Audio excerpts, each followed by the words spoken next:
Where do wizards come from? In Middle-earth, they are sent by the gods to fight the forces of darkness. In Discworld, every 8th son of an 8th son is born a wizard. In the once and future king, the wizard Merlin was born at the end of time and is aging backwards into the past. And in today's play, Merlin is born fully grown and hairy as a baboon. His mother is a commoner, his father is the devil, and his author, depending on who you ask, is either a fat clown or William Shakespeare.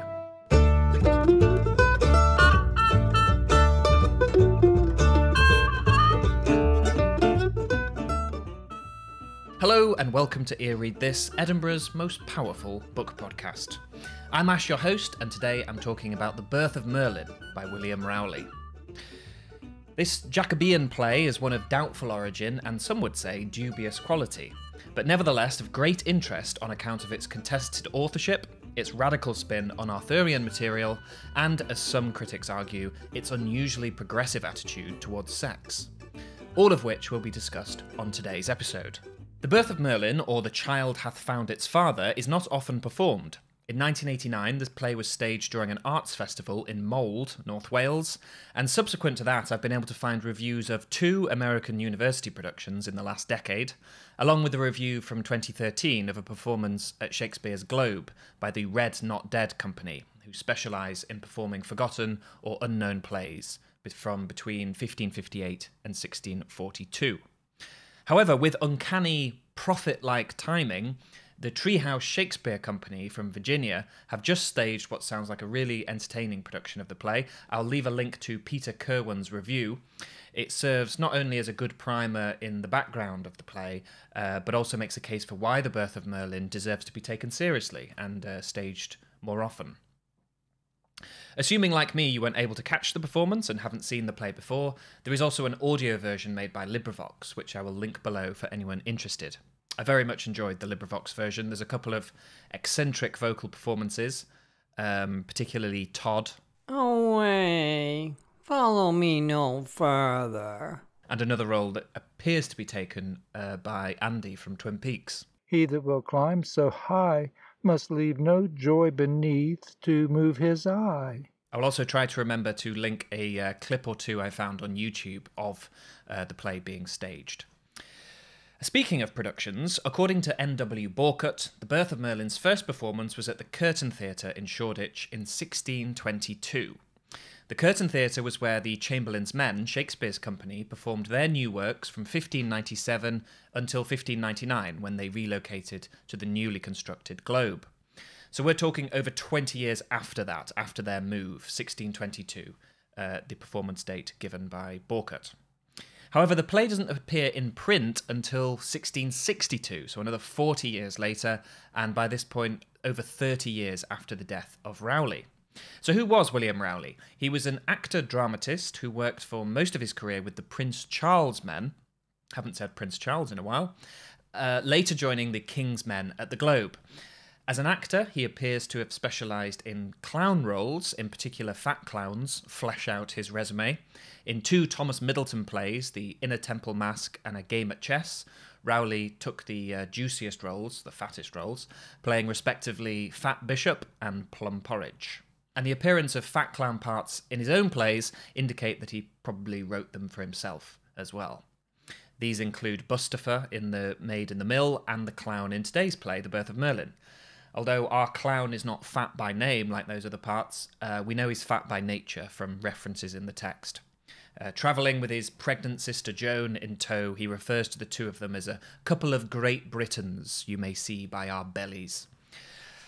As a writer, Rowley most commonly worked in collaboration and is credited with having a hand in a few of the era's well-known plays. These include The Witch of Edmonton, written with John Ford and Thomas Dekker, and The Changeling, written with Thomas Middleton. If we are to believe the title page of The Birth of Merlin, it too was a joint effort, Rowley's collaborator being none other than William Shakespeare. This is a sensational, and as we will see, hotly contested claim. I have talked about spurious Shakespeare plays in the past. See, for instance, my episode on Edward III, which personally I'm more inclined to seeing Shakespeare having a hand in. But regardless of my opinion, I'm always interested in hearing the arguments for and against admitting a new play into the Shakespeare canon. In this case, the argument for is led by a scholar called Mark Dominic, who has written a book called Shakespeare and the Birth of Merlin, where he lays out his argument pretty comprehensively for Shakespeare's involvement. We'll talk more in detail about Dominic's theories later on, as well as some of the arguments against. What also interests me in this play is its spin on Merlin and the other Arthurian elements of its plot. In case you haven't heard them, I've previously done episodes on Geoffrey of Monmouth's depiction of Merlin and his prophecies. I've talked about Merlin in modern Arthurian literature, like T.H. White's Sword in the Stone and Mark Twain's A Connecticut Yankee in King Arthur's Court. Modern literature relative to Geoffrey of Monmouth. If you've read those books or listened to those episodes, there will be familiar moments in today's play. The Birth of Merlin retells the Galfridian version of Merlin's story, Galfridian indicating Geoffrey of Monmouth, with the story of Vortigern and his castle, the devilish fathering of Merlin, and the prophesied arrival of Arthur. The play also has a wizarding rivalry and a magical contest, similar to those which we find in A Connecticut Yankee. In terms of what might be unfamiliar with this version of Merlin, chiefly we have the relationship between him and his mother, who is here called Joan Go-To-It. By contrast, in Geoffrey of Monmouth, Merlin's mother doesn't hang around for long and doesn't even get a name. But here the character gets a good deal of attention both before the birth of Merlin and afterwards. It's worth mentioning that the birth of the title doesn't actually happen until Act 3. So there's a preview of what's in store today, a Merlin origin story with a dash of Shakespeare controversy thrown in. Now, joining me to discuss The Birth of Merlin is Darren Freebury-Jones, a Shakespearean scholar and the author of the recently published Shakespeare's Tutor, The Influence of Thomas Kyd. Darren joined me on the last episode on Thomas Kyd's The Spanish Tragedy, which I recommend you listen to if you haven't already. And tomorrow I'll release an extended interview with Darren about his own work. That'll come out on Spotify and all the other audio platforms. To get us started, I asked Darren for a little background information on William Rowley. Is it Rowley or Rowley? That is the hardest question you could possibly ask. I used to say Rowley, and then I heard people saying Rowley. I always remember I went to London and visited a colleague named Marcus Dahl, who used to work at the Institute of English Studies, and I was talking about John Liley. I must have sounded quite American, and he was like, "It's Lily, mate." You know, and I felt mortified. You know, it's Lily. What are you going on about? But then I've heard people say John Liley since. Yeah, I was going to say I've always heard Liley.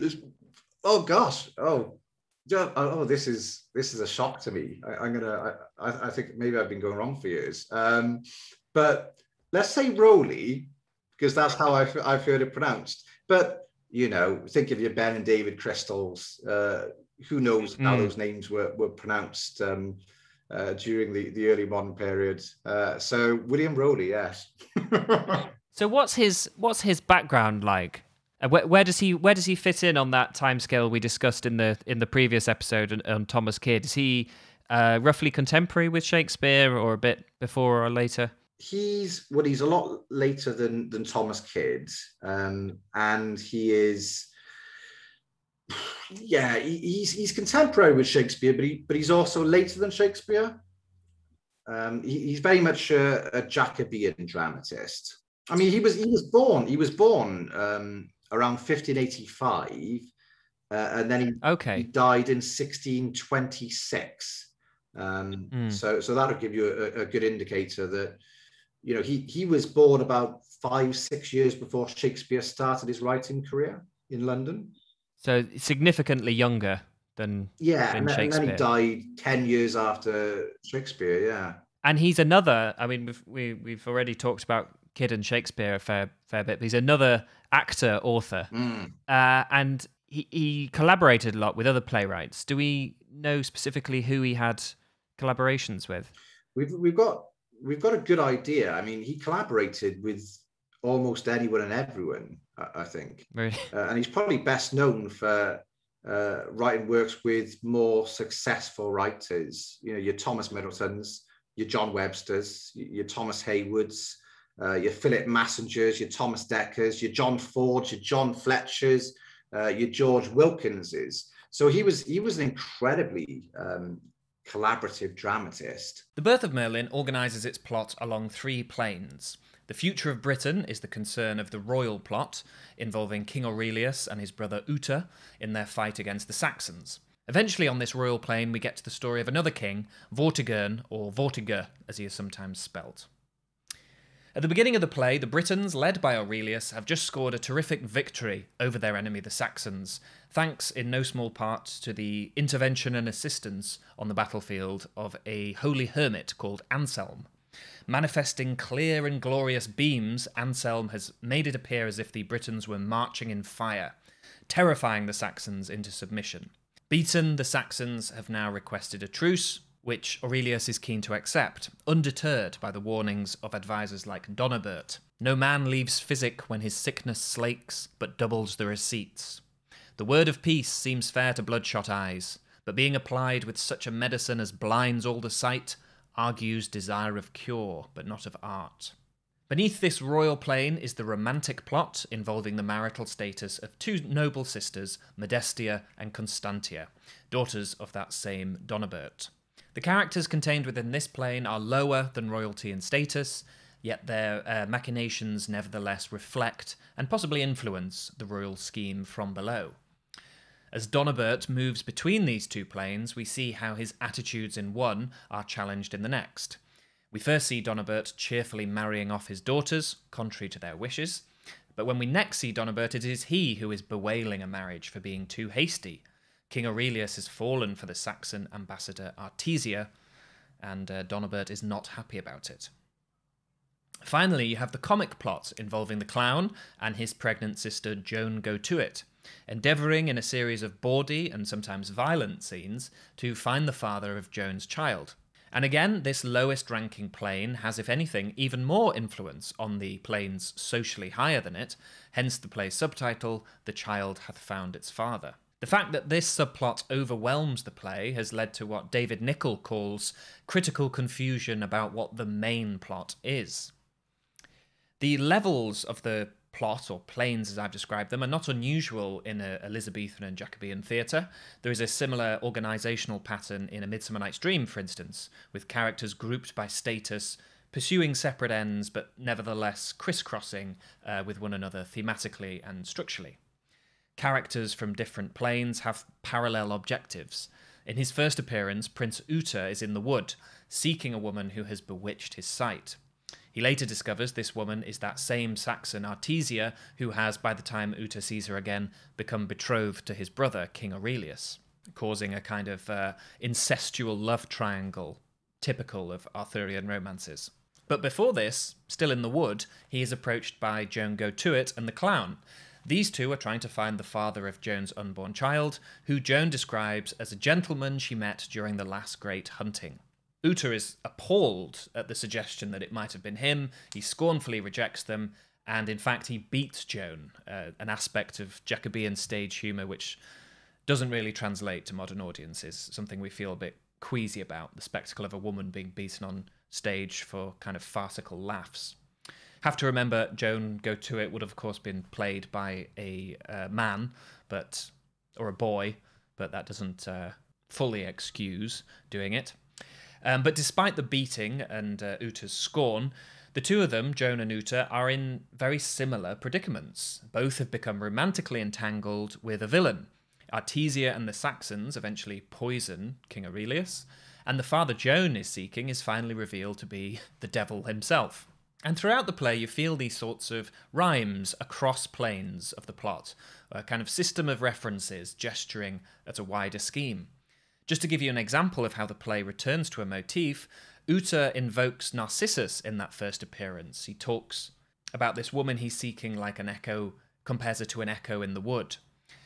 Joan hunts for her lover, looking a little bit like a kind of echo, but later in the play she is seen as more of a Narcissus. She describes how she fell into the devil's clutches by saying, "My glass the altar was, my face the idol." Her confession doesn't only show how Joan has changed, how she is no longer vain, how she has grown spiritually, but by referring back to the Narcissus myth, the play indicates the centrality of Joan.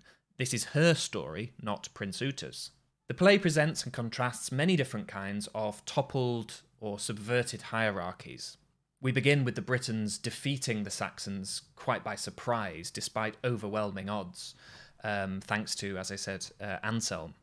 The sisters, Constantia and Modestia, they devote their lives and bodies to spiritual betterment, thwarting the patriarchal wishes of their father and their fiancées.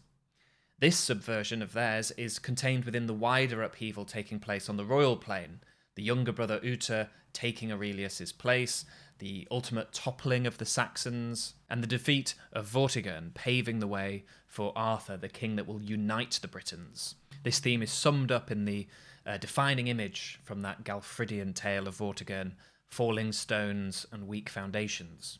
Interestingly, like in A Midsummer Night's Dream, the human hierarchies here are reflected by, and somewhat complicated, by the presentation of supernatural hierarchies alongside them.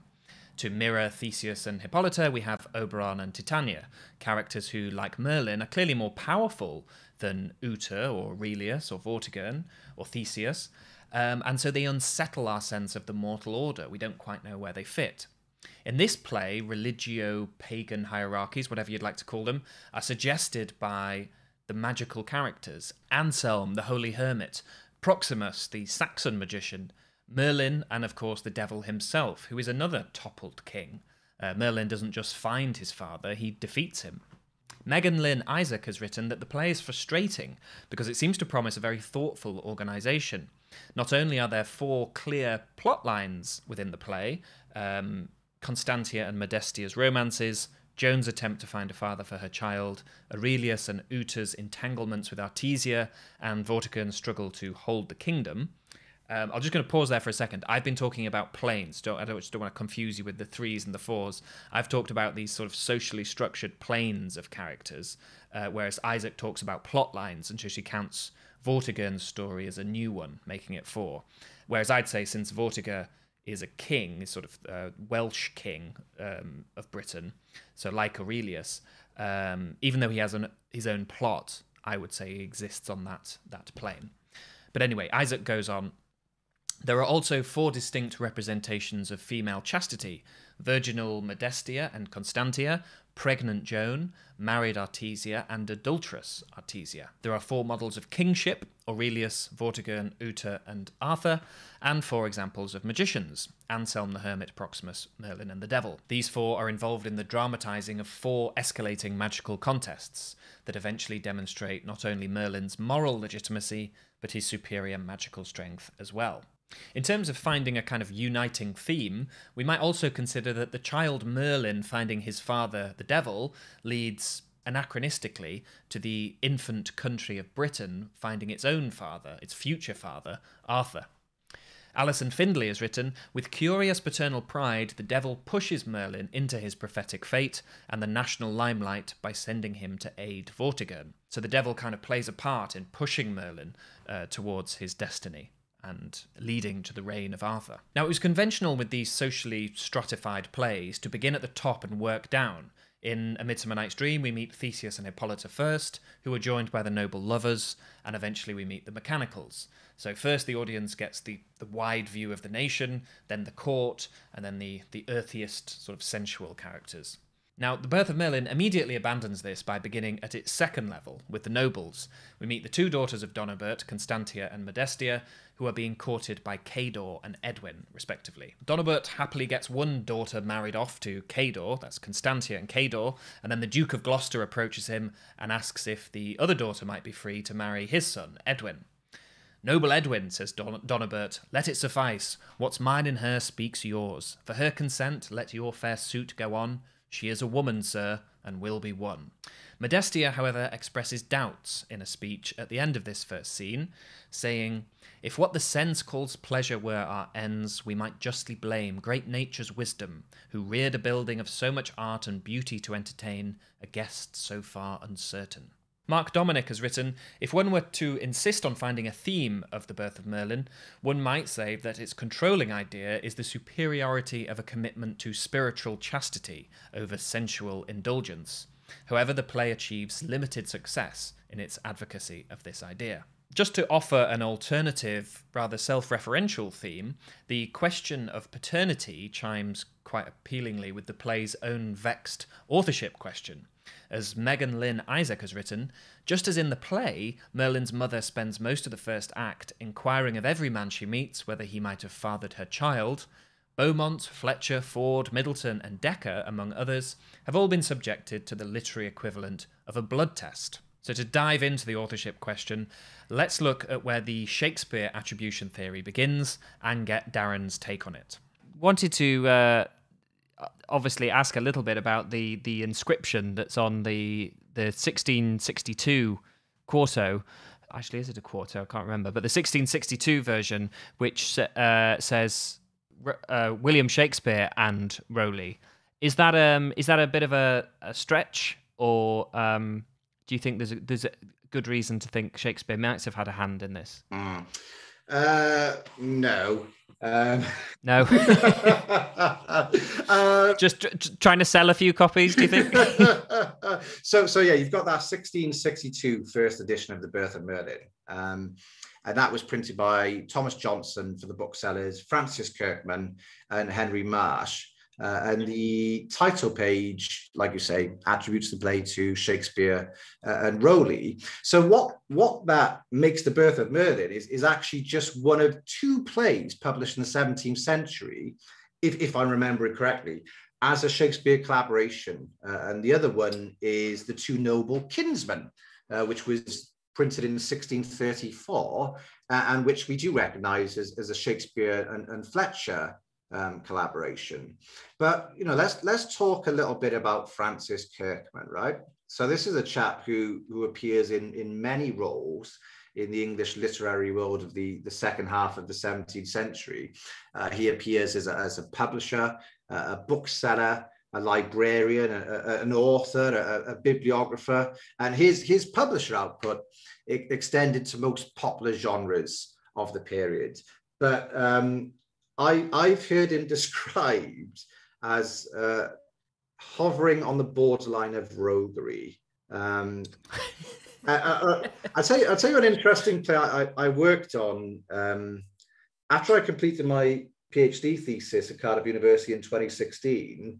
I was asked to do some authorship attribution work for the Oxford Marston project, and one of the plays that they were looking to see whether it contained the hand of John Marston was a play called Lustaminian.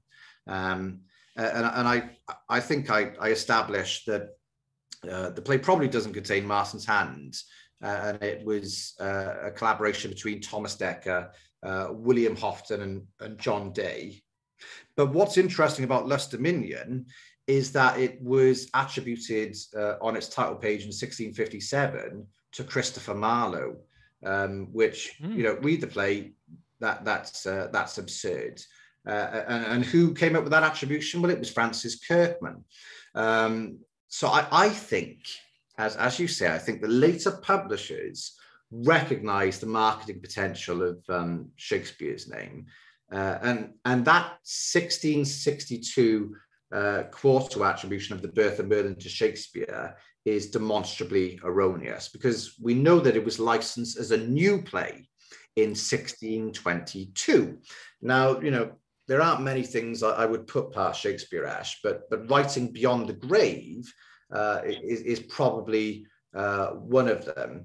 There has been a scholar named Mark Dominic who made a case in 1991 in a book called William Shakespeare and the Birth of Merlin. I guess not the most inventive title there. But it's a great book. I've got a copy at my right elbow right now, actually.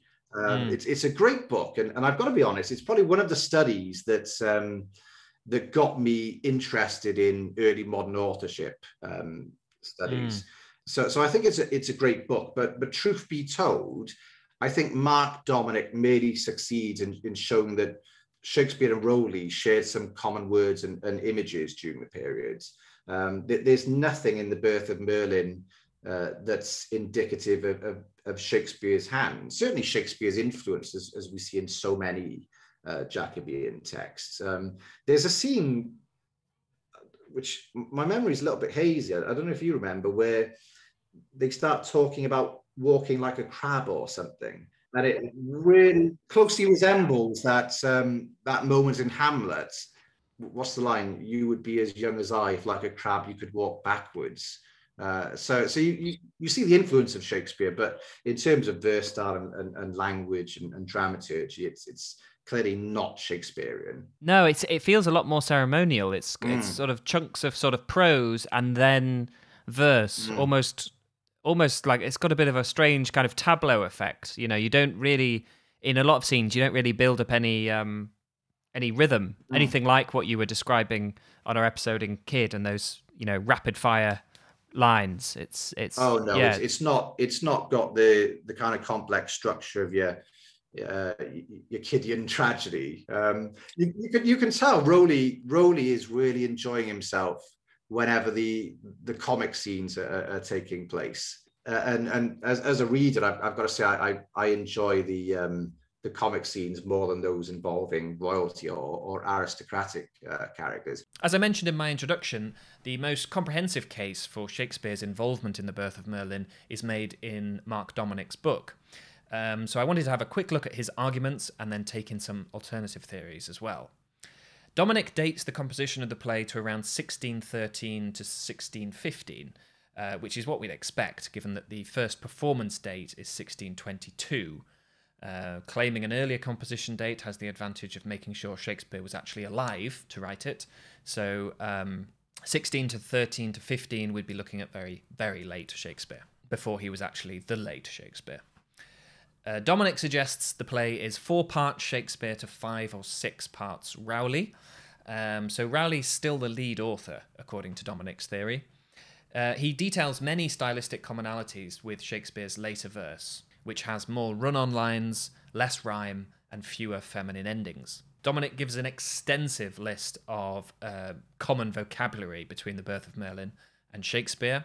I won't start reeling them off, but if you're familiar with Shakespeare, there are some words that will probably catch your eye. The clown calls Merlin a moon calf at one point, which is something Caliban is called in The Tempest. Dominic actually focuses on The Tempest quite a bit. He compares Merlin to Prospero, and he cites the Birth of Merlin's inclusion of a mask and reliance on special effects to The Tempest. I really enjoyed Mark Dominic's book, without being totally convinced by his argument, to be honest. I don't think evidence of Shakespeare's language is necessarily evidence of Shakespeare. As Dewar M. Robb has said, the text has a difficult history of revision, abridgment, and augmentation, like a lot of these early modern plays. The idea that Shakespearean influences might have entered the text at some point or other, I don't think is necessarily enough to suggest Shakespeare was actually directly involved. And a lot of the time, you get the feeling that the argument boils down to a question of quality. Dominic takes the position that the Birth of Merlin is simply too good to be Rowley. The language is more complex than Rowley is elsewhere, and characters like Modestia are far too intelligent to have sprung from the pen of Rowley. And it's definitely true that other critics have a similarly low opinion of Rowley. Samuel Schoenbaum has described Rowley's subplot in The Changeling, which he wrote with Thomas Middleton, as the play's worst blemish, stupid and tedious, offensive to the modern reader. So that gives you a sense of what Rowley is thought of in some quarters. On the other hand, claiming it's too good to be Rowley has attracted retorts of, well, it's still too bad to be Shakespeare. O.J. Campbell and E.G. Quinn have written there is nothing in the play to support the ascription to Shakespeare, and C.F. Tucker Brooke has said, there is not a single poetic passage in The Birth of Merlin which will justify for an instant the hypothesis of Shakespeare's authorship. The disjointed nature of the plot, moreover, and the foolish and immature morality of the Modestia scenes, and the repeated appeals to the cheap makeshifts of sorcery and divination, stamp it as distinctively un-Shakespearean. As referenced earlier, there have been other theories, other authors suggested as potential collaborators with Rowley. The play shares plot points with a play by Beaumont and Fletcher called Cupid's Revenge, which some people have suggested may indicate Beaumont and Fletcher's involvement. Other people have pointed to Rowley's former collaborator Middleton, who he'd obviously worked with before, and cited similarities to Middleton works like The Mayor of Queenborough. I should speak a little bit more actually about Rowley as an actor playwright. So Rowley first enters the historical record in 1607 with the publication of a play called The Travels of the Three English Brothers, which was written with John Day, George Wilkins, and Philip Massinger.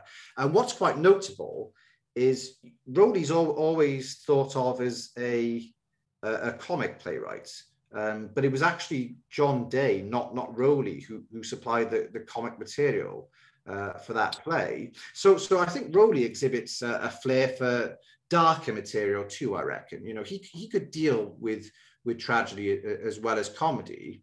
And what we know about Rowley is that he was quite large.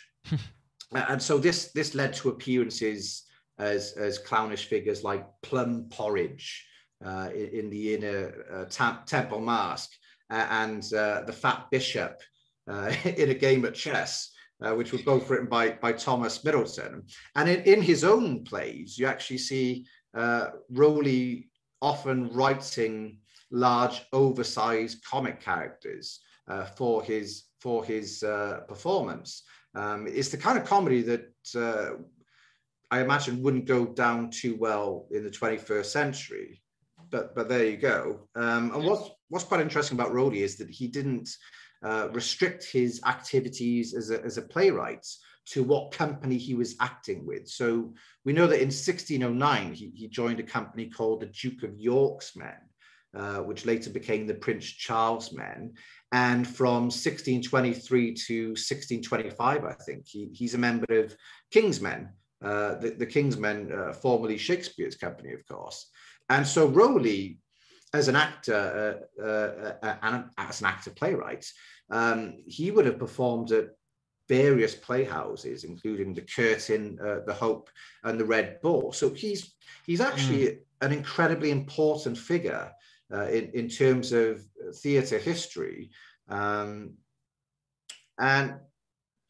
I think further study of Rowley could unlock quite a few things in terms of Jacobean drama and theatre history. But like I said, he's mainly known as a comic playwright who often played clowns. But his reputation rests largely on tragedies, tragicomedies, and domestic tragedies.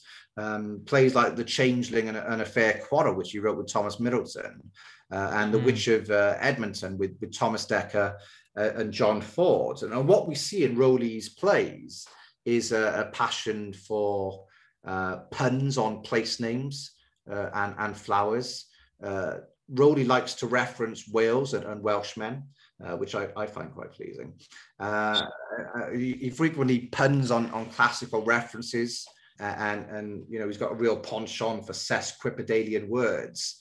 But that said, he's actually proved to be a really elusive dramatist when you think of style.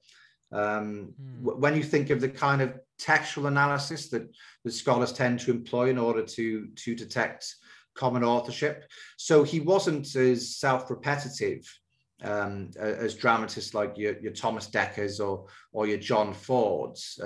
He didn't repeat phrases as frequently as other playwrights. And you know, we can see that with like large electronic databases, which have really failed, I think, to highlight individualizing phrases when it comes to Rowley. One scholar says that Rowley had no usual vein.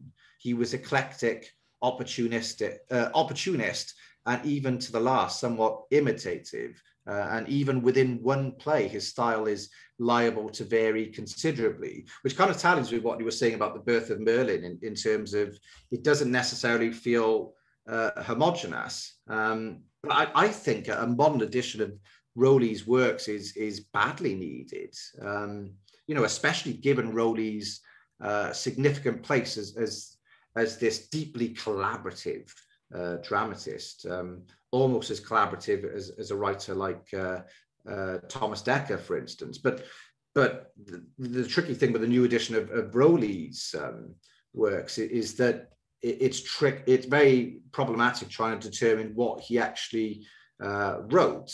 I think there's around 16 surviving Rowley plays, and we know of about 19 that were attributed to him. So he's usually seen as sole author of A Shoemaker, a Gentleman, A New Wonder, All's Lost by Lust, and I'd be inclined to give The Birth of Merlin to him as sole author as well.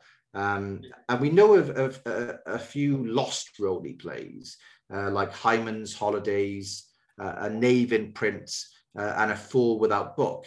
And there were several plays attributed to Rowley that were apparently lost when Betsy Baker, who was the English antiquary John Warburton's cook, apparently an illiterate cook, she supposedly burned a large number of priceless plays, which she used to line pie bottoms.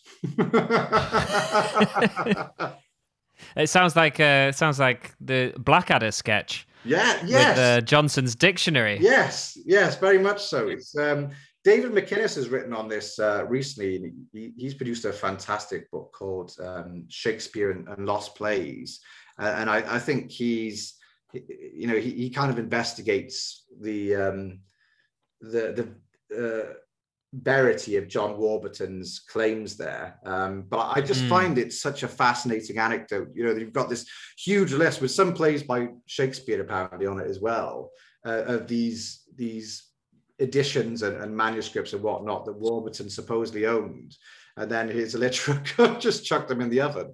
Put them on the bottom of a pie. Just to line the bottoms of pies, yeah. I actually found it quite difficult to get myself a legible copy of The Birth of Merlin. It's quite hard to. I've used the Mark Dominic book, so as an appendix, he's got the text. What one did you find in the end? It looks like a photocopy, to be honest. I'm not quite sure what the publication is. It's in the other room, but no, it's definitely like a photocopy. And slightly missing bits here and there. You have to kind of draw in the rest. It's such a fun play as well. It's such a fun play that I'd like to see more editions of it, really, or see it incorporated into volumes containing multiple plays.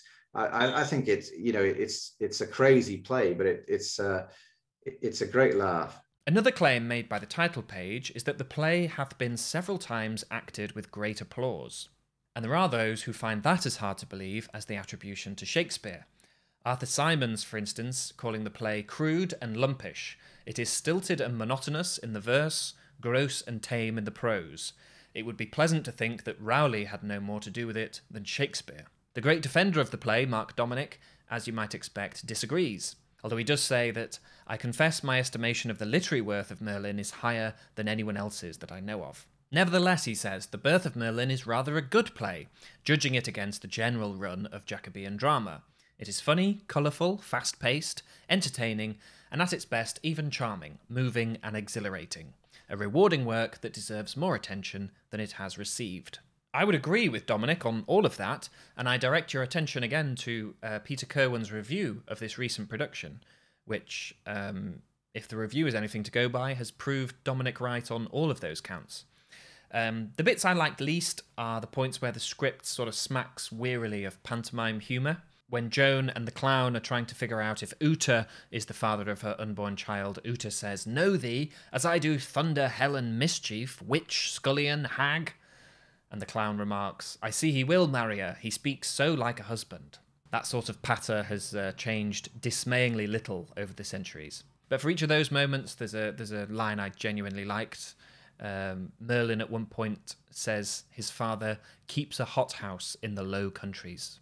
Sometimes when the characters speak verse, the abrupt switches to rhyming couplets can seem a little stiff and formal. But I think in this kind of story where you've got a collision of history, or if not quite history, national myth, colliding with freewheeling modernity and bawdiness, that kind of uncanny effect as you switch between the two sort of makes sense. It reminds you that the likes of Joan and the clown are actually intruders. They're kind of trespassing on this canonical literature, just like Twain's Connecticut Yankee is trespassing in King Arthur's court. The play has some really memorable flourishes too. One of my favourite scenes was when Artesia, now married to Aurelius, euphemistically communicates with Tutor by sending him an artificial crab, like a jewelled crab. A creature that goes backwards, that uses its legs and eyes two separate ways, says Tutor hopefully. And Artesia's gentlewoman encourages this reading of his, saying, just like the sea crab, which on the mussel preys, whilst he builds at a stone. And the fact that Artesia is actually deceiving both Aurelius and Tutor makes the image even more suitable. She has one brother in her claws already and is eyeing up the next. I quoted from a speech of Modestia's earlier where she says, she talks about great nature's wisdom, who reared a building of so much art and beauty to entertain a guest so far uncertain, so imperfect, if only speech distinguish us from beasts, who know no inequality of birth or place, but still to fly from goodness. Oh, how base were life at such a rate. Later, Artesia uses a similar kind of turn of imagery. She says, pleasure is like a building. The more high, the narrower still it grows. Cedars do die soonest at top. Artesia's building imagery is particularly well suited in this play of toppling towers. It can't escape our notice that on his first appearance, Merlin, freshly born, fully grown, fully bearded, is reading a book. To sound the depth of arts, of learning, wisdom, knowledge, he says. In other words, he is learning the lessons referred to by Modestia and Artesia and learning them early. The play is also very visually ambitious. There are characters squashed by stones. There's the appearances of dragons, of spirits. The play has a masque and music. In the scene preceding the arrival of Merlin, the devil summons the fates amidst thunder and lightning, saying, mix light and darkness, earth and heaven dissolve, be of one piece again and turn to chaos, break all your works, you powers, and spoil the world. There was quite a bit of the verse that I liked, and I think you can see why some people have got a whiff of Shakespeare from a bit like this from Modestia again. This world is but a mask, catching weak eyes with what is not ourselves but our disguise, a vizard that falls off, the dance being done, and leaves death's glass for all to look upon. Our best happiness here lasts but a night, whose burning tapers make false wear seem right. Who knows not this, and will not now provide some better shift before his shame be spied, and knowing this vain world at last shall leave him, shake off these robes that help but to deceive him. This is a completely unfair question, but pure speculation.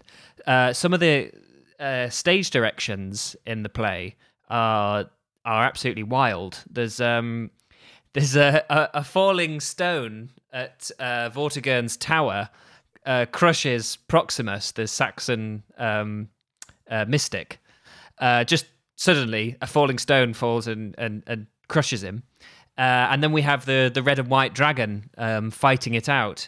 And I love it when you're reading a play and there's sometimes a stage direction that's as nonchalant as dragons arise and fight. And you think, you can't just put that. Where's the, sorry, you're going to have to pay for that? Or, this is how we'll do it, so kind of thing. So do we have any idea how things as wacky as that were pulled off or represented? You know what? I'm not sure personally. You might have some listeners who are expert in that kind of thing and are just like, no, they did it that way. But I mean, the Revenger's tragedy, Thomas Middleton's Revenger's tragedy, like Merlin, has a blazing comet at the end of the play, if I remember correctly. So it seems that the King's Men company at least had some kind of special effect along those lines at their disposal. As for dragons, I imagine they'd be represented by elaborate costume. You know, the kind of dazzling, spectacular costumes you see in masks, written by the likes of Ben Jonson. You know, maybe fireworks would employ that kind of thing. Yeah. As for the falling stone, I reread the play recently, and I just looked at that moment and thought, you know, how do you time that? How do you get that right? You know, every afternoon putting on this play, maybe that moment relied on aural awareness on the audience behalf. So, someone says, "Oh, a rock just fell on your head," and the actor drops to the floor. That's on your imaginary forces working. A bit like the Wicked Witch, just little feet sticking out on stage. I've just got this image of like this papier-mâché like boulder or something. I don't know. Me too. Yeah. But maybe that's in the language there. That's the audience using their imagination. And I think early modern theatre was very much both an aural and an ocular experience, and so we get spectacular. This is something I'm working on a book on Robert Greene at the moment, and one of the things that have struck me about his plays is that he has some spectacular moments of staging and stagecraft and dumb shows as well, where you get that kind of thing. You're like, how did they stage that? Venus appears and then she suddenly flies up into the heavens or whatever. And I think with later plays, particularly in the Jacobean period, I think you get a sense of advances in stage technology. And I think you definitely get a movement towards spectacle and visual theatre in that period in particular. And you can see that in the popularity of pageants and masks. Think of Ben Jonson's The Mask of Blackness, which I think was performed 1605. That was a play. You were talking about budget constraints there, Ash. Mask of Blackness apparently cost £3,000, which is the equivalent of £300,000 today. So that's about $370,000. And you have a look at the dramatis personae or whatnot of that mask. Well, it featured 6 blue-haired merman-like tritons, gods mounted on giant seahorses, and 6 large sea monsters with torchbearers on their backs. So put that into context. A white and red dragon don't seem all that impressive.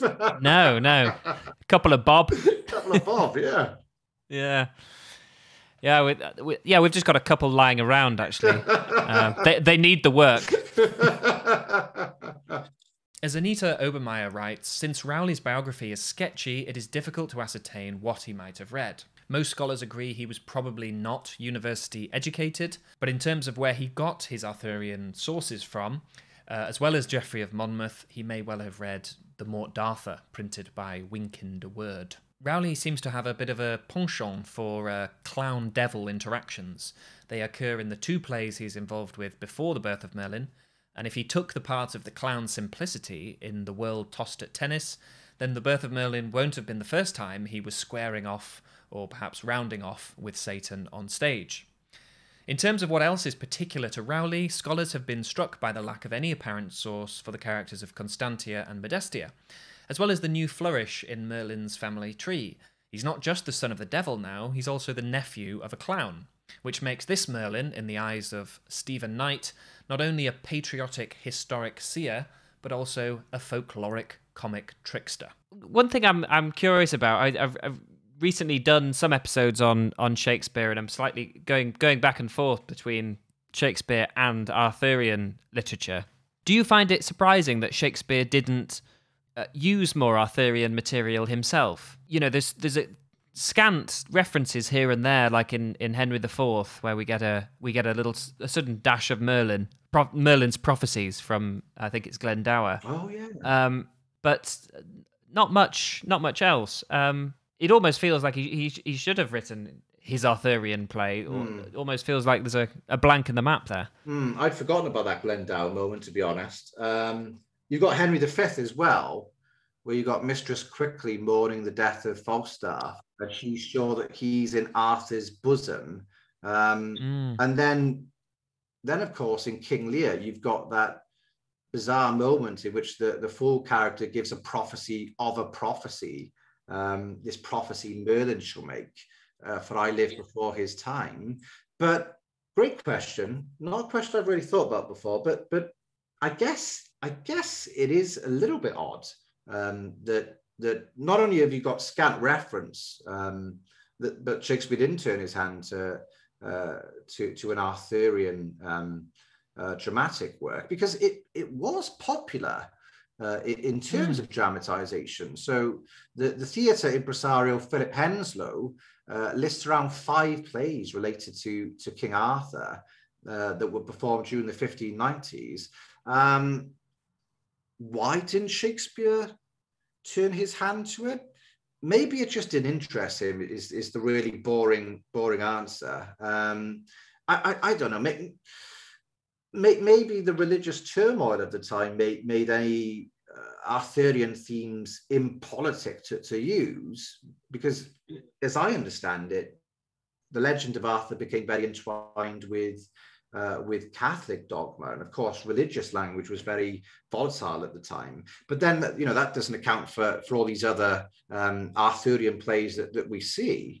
So yeah, it's a mystery. I can't give a definitive answer, but it's a fascinating mystery, I think. It wasn't just the Tudors that invoked Arthurian material to reinforce and mythologize their own reigns. Anita Obermeyer writes, "I propose that Rowley writes this specific play so that Merlin's still valuable prophecies can valorize his patron, Prince Charles Stuart, as a new Arthur figure." James I's well-known interest in magic, frequently spoken about in relation to Macbeth, may also have influenced The Birth of Merlin. Megan Lynn Isaac has described the way Rowley legitimizes magic in the play, carefully illustrating the difference between good magic and bad, white and black. By imprisoning the devil in a rock, Isaac writes, Merlin's allegiance moves from his father to the father, making Merlin a fit advisor for a Christian king, thereby reassuring his audience that magical powers are an appropriate tool for rulers to call upon. We might see this shifting of allegiance as putting Merlin on the top of that magical hierarchy I mentioned earlier. He triumphs over the devil and the pagan wizard Proximus, putting the first in a stone and squashing the second with another stone. Anselm is a slightly more interesting case, the holy hermit whose advice is generally sound. When Aurelius makes his feelings for Artesia clear, Anselm says he hugs his ruin and his country's woe. But although he appears to be a benevolent, prescient holy man, Megan Lynn Isaac has noticed that Toclio's request that Anselm might help him find a lost man puts Anselm firmly in the category of witch. Finding lost property or people, especially when such recoveries would prove financially rewarding, was one of the most common functions of English witches. And since we're thinking about royal influences, I think they might explain other elements in the play. Since Joan Go-To-It has transgressed by sleeping with the devil, we might expect her to be discarded by the play, as Merlin's mother vanishes from Monmouth when she has provided the narrative of her son's infernal conception. Instead, Rowley shows Joan rejecting the devil and being protected and honoured by her son afterwards. Her sin has not made her a write-off. Speculating about the reason behind this, Isaac suggests another royal answer, reminding us that Rowley was living in an age when insisting on too close an examination of parentage or too narrow a definition of chastity could be dangerous.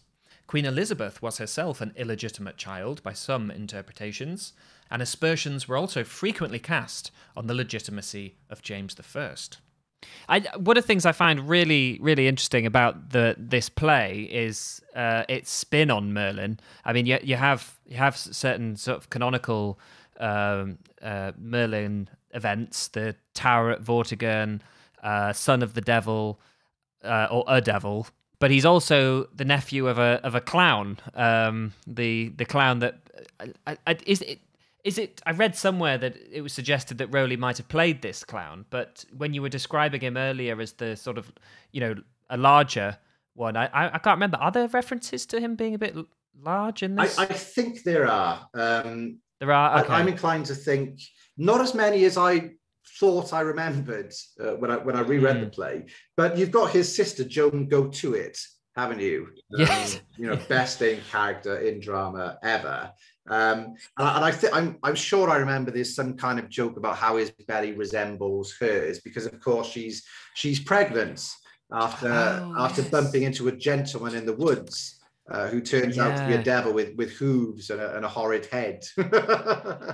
I thought that was really interesting because it's a very different sort of clown. I mean, maybe it's just the sort of madness of this play, but it feels like there's characters from all kinds of different plays. There's from a history play 1 minute, and then from almost like a morality play the next, in the, you know, clown called Clown or whatever, and then Joan Go To It. So it seems a completely different kind of burlesque comedy. But it actually creates a really, really interesting effect. I was going to ask you, had clowning changed much since the days of, say, Kemp and Shakespeare's early collaborations with clowns? That's a great question. Just thinking of the structure of the play, it's three-tiered, isn't it? So you've got your aristocratic figures and their concerns, which are concerned with your kind of state affairs sort of thing. No, your royal characters, on the one stage. So they're operating very much in a, I want to say, a global sense. They're dealing with the big issues, and then you've got your aristocratic figures who are attending to their individual needs, and then you've got the sensual needs of the lower class characters. So it's like this kind of crazy, delicious class cake that Rowley's delivering to us there. But in terms of thinking about the evolution of clownish roles, well, I think it'd be best for me to sort of think about Shakespeare's company in the first instance. You mentioned Kemp. Okay, well, let's think about Will Kemp's characters. So most of Shakespeare's fools up to 1599 are rustic zanies, aren't they? You've got figures like Bottom and Dogberry, who we believe were played by Will Kemp. And then Kemp, of course, mysteriously leaves the company in 1599, and Morris dances the 125 miles from London to Norwich, as you do. What an exit. What an exit. That's we might call it a prolonged exit, yeah. And then you've got the introduction of Touchstone in As You Like It. And then in Shakespeare's dramatic oeuvre, we've got a series of courtly fool characters, haven't we? They're quite different to those played by Kemp. That they tend to be philosophical, fiercely satirical. They've got a habit of railing against the world. I mentioned Touchstone in As You Like It. You've got Feste in Twelfth Night. You've also got the Porter in Macbeth, Thersites in Troilus and Cressida. And these characters were likely played by Robert Armin, who seems to have become the principal clown in Shakespeare's company, the Lord Chamberlain's men, and known as the King's Men from 1603 onwards.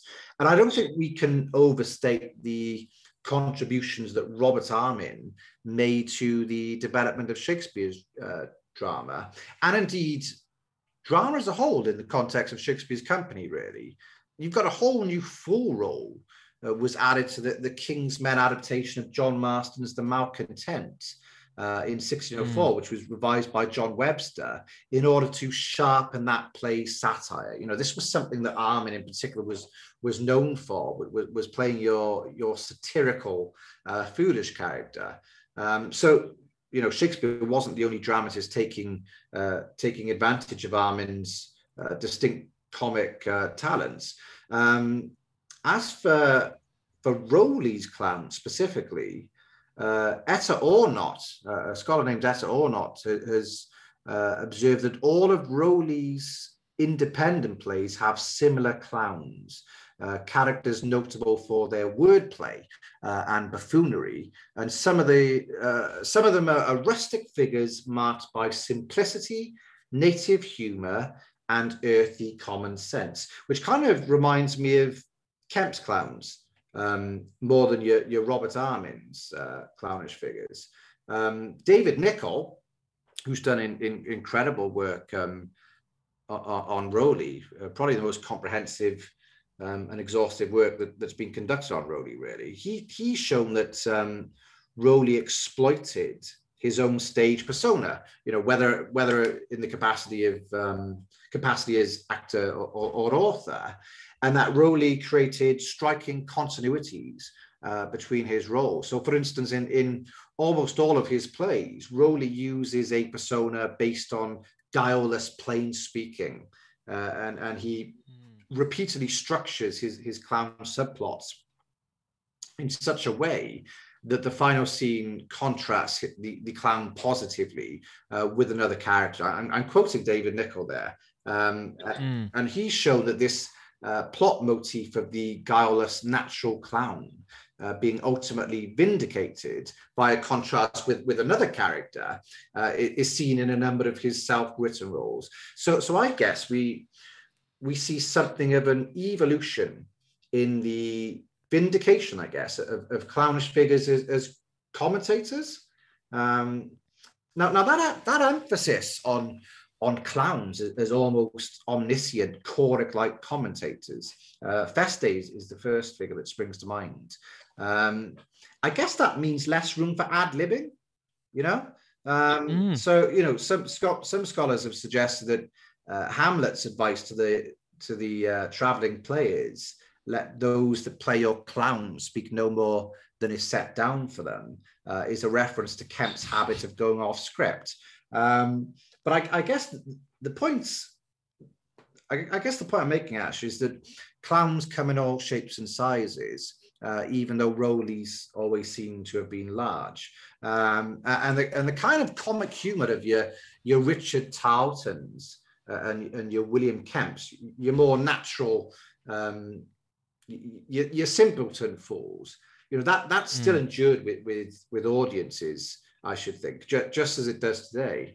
On the face of it, the Birth of Merlin's attitude towards women is pretty much what you'd expect, epitomised by Donabert encouraging the man his daughter doesn't want to marry by saying, "She is a woman, sir, and will be won." Add to this the beating of Joan by Uta and the venom directed towards Artesia, a woman orator, shrieks Donabert, and you get the picture. However, Alison Finlay has written that the play uses Merlin to promote radical ideas about female sexual behaviour. Sexual transgression is quite literally demonised, but the text pays lip service to patriarchal ideology only to undermine it. Joan's liaison with the devil, the greatest evil, is actually the cause of the greatest good. Not only does Joan's liaison bring forth Merlin and therefore look forward to the glorious reign of Arthur, it also leads to Joan's redemption, illustrated by the resistance she shows whilst being terrorised once again by the devil towards the end of the play. "Hence from my sight," she cries, "why shouldst thou now appear? I had no pride nor lustful thought about me to conjure and call thee to my ruin, when as at first thy cursed person became visible." The devil says, "I am the same I was." "But I am changed," insists Joan bravely. Now Merlin appears and before enclosing his father in a rock, tells him, "Never shalt thou touch a woman more." Having rescued his mother, Merlin tells her, "Leave this soil, and I'll conduct you to a place retired, which I by art have raised, called Merlin's Bower. There shall you dwell with solitary sighs, with groans and passions your companions, to weep away this flesh you have offended with, and leave all bare unto your aerial soul. And when you die, I will erect a monument upon the verdant plains of Salisbury. No king shall have so high a sepulchre." So if you know your famous rocks, you'll know that the monument on the verdant plains of Salisbury is, of course, Stonehenge. Megan Lynn Isaac writes that many sources of Arthurian lore attribute the construction of Stonehenge to Merlin. He builds it in some versions as a tribute to Aurelius, Uther, the Britons who died defending the kingdom from the Saxons, and even to himself. But only in the Birth of Merlin is the great structure designated as a tribute and tomb for his mother. Now, apparently this scene was cut from the Treehouse production. Peter Kerwin calls the moment infamous and sees it as Merlin imprisoning his own mother. I read it more as a kind of sanctuary, but maybe that's being naive. I also read Joan's admittedly lonely-sounding future as penance, and no one else can do penance for you. They can't throw penance on you. So I guess I thought this idea of Merlin's Bower was to provide Joan with solitude that she actually wanted. I guess in performance that could be twisted whichever way you please. In one of my favourite passages from the play, Joan describes her sin which is the old satanic sin of self-love. Such was my peevish love unto myself, that I did hate all other. Such disdain was in my scornful eye, that I supposed no mortal creature worthy to enjoy me. Thus with the peacock I beheld my train, but never saw the blackness of my feet. Oft have I chid the winds for breathing on me, and cursed the sun, fearing to blast my beauty. In midst of this most leprous disease, a seeming fair young man appeared unto me, in all things suiting my aspiring pride, and with him brought along a conquering power, to which my frailty yielded, from whose embraces the issue came. What more he is, I know not. Monica Karpinska writes of Joan that, although she acts naturally as a female of the time, there is something a tad unnatural about her. Not only because she is chosen by the devil, in the same way the Virgin Mary is not quite a natural woman, but also because she admits a denunciation of nature during her repentance speech. Thinking herself superior to the natural world of which she is a part, Joan divorces herself from the female regenerative forces of nature with which women are traditionally aligned, thus leaving her open to a birth of unnatural proportion. Such a separation from traditional female roles is also enacted by the sisters, Constantia and Modestia, who are determined, like Joan, to transcend their bodies. At this point, both of the sisters have decided to devote their lives into religious solitude, rather like how Joan ends up in Merlin's Bower. And Constantia is trying to persuade her father to listen to the hermit Anselm argue for them. She says to her father Donibert, "You gave us life, save not our bodies, but our souls from death." Monica Karpinska writes that the sisters have used their bodies by refusing to use them within the male public sphere, in the traditional forms of marriage and reproduction. Surely one of the best parts to get to play is Artesia, the Saxon, who rips through the court of Aurelius, dropping curses and crabs. Her final scene, where she is bound and threatened with being tortured and burned alive, is reminiscent of another Joan. But whereas at the end of Henry VI Part 1, Joan of Arc tries to reason with her captors and get them to spare her, Artesia only laughs, mocking their poor invention. "Burn her to dust," shouts Donibert. Artesia replies, "That's a phoenix death, and glorious. Alive she shall be buried, circled in a wall. Thou murderess of a king, there starve to death," says Prince Uta. And Artesia says, "Then I'll starve death when he comes for his prey, and in the meantime I'll live upon your curses. 'Tis diet good enough, away with her." And as Artesia is led off, she says, "With joy, my best of wishes is before. Thy brother's poisoned, but I wanted more."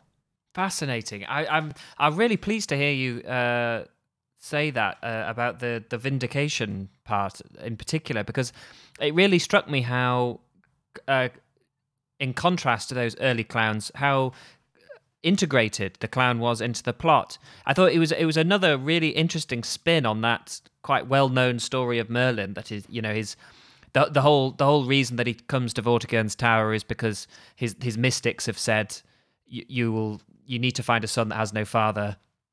They bring him Merlin, and his mother is mentioned as being a succubus. Yeah. But she doesn't really hang around much. Whereas Rowley not only has her being encouraged on by the clown, but also, which I don't know if there's any other version that has this, but he has Joan and the devil reunited, which is extraordinary. It puts a whole different emphasis on that. It makes you think about that quite differently, and not certainly not in just a comic context. That's quite a... He rescues Merlin rescues Joan from his demonic father at one point, doesn't he? He does, yeah. I was in terms of you talk about finding a father. I love the sort of subtitle to this play is "The Child Hath Found His Father." And I love that that's a refrain in this play. It works better than, when movies quote their own titles, like, the one of the worst examples is the James Bond movie A View to a Kill, where it's a character named Mayday says, "What a view," and then Christopher Walken's villain Zoran says, "To a kill." So they got the title in there, and I think Family Guy kind of reference it, don't they? Where he's like, Superman 4, The Quest for Peace. Yeah. But I like that refrain. I think it works quite well in Rowley's play. What I always found fascinating was that Merlin is more or less born with a fully grown beard, isn't he? Yeah. Which is something I didn't achieve until, you know, at least age 8. And the ability, Well, I still haven't managed it. But he's just a fascinating character. I wonder, you know, would he have been played by a child actor with a fake wig, a fake beard, or something? What a role! I mean, it's a great twist, isn't it? Because you are expecting, like, I mean, are you even expecting Merlin to be a character? The play's called The Birth of Merlin. Maybe he's just going to be a lump in under a blanket. A lump bred up in darkness. Yeah, a lump bred up in darkness. You'd be disappointed if he didn't have a beard. You think of Merlin. I tend to think of this like Gandalf-like figure. So, you know, having this kid with a beard is great. You know, if he had been like a sort of acne scar teenager or something, I think I would have been disappointed. And that brings us to the end of today's episode on The Birth of Merlin by William Rowley. Huge thank you to my guest, Darren Freebury-Jones. If you haven't listened to it already, check out our episode we did together on the Spanish tragedy. And on audio platforms, look out for an extended interview with Darren tomorrow. We talk about his book, Thomas Kyd, and his other Shakespearean scholarship. Thank you very much for watching, and until next time, happy reading.